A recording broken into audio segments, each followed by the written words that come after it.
let you go. I miss you so. Seems like it's been forever that you've been gone. On her way to becoming a college graduate, wouldn't even stop to talk to the average kid. The type of Latina I'd sit and contemplate marriage with. Fuck the horse and carrot shit, her love was never for hire. Disciplined, intellectual beauty's what I desire. Flyer than Selma Hayek or Jennifer Lopez. Everyone told me kicking it to her was hopeless. At first I just thought she didn't mess with broke kids. Thug niggas always talking about how they smoke kids, but the rich sniff coke kids. Got no play, I'm not even interested what her body language would say. Everyone around the way gave up trying to get in it. It didn't matter how good your game was, she wasn't with it. All the block bitches was jealous but wouldn't admit it.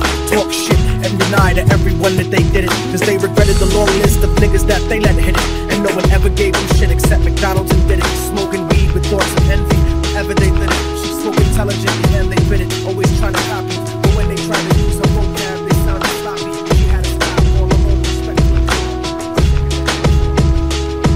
sad. I used to talk to her occasionally and she was glad that I wasn't just another nigga trying to get in it. So every now and then we'd stop and talk for a minute.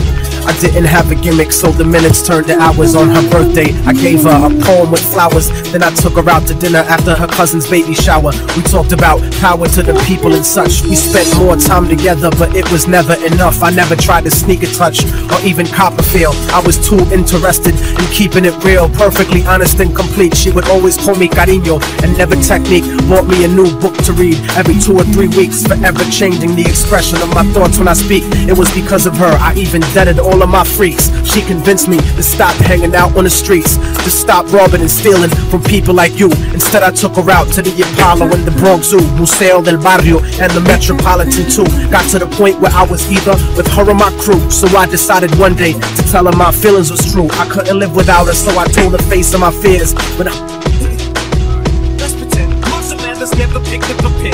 Let's pretend things would have been no different. Pretend he procrastinated, had no motivation. Pretend he just made excuses that were so paper thin they could blow away with the wind. Marshall, you're never gonna make it. Makes no sense to play the game, there ain't no way that you win. Pretend he just stayed outside all day and played with his friends. Pretend he even had a friend to say was his friend.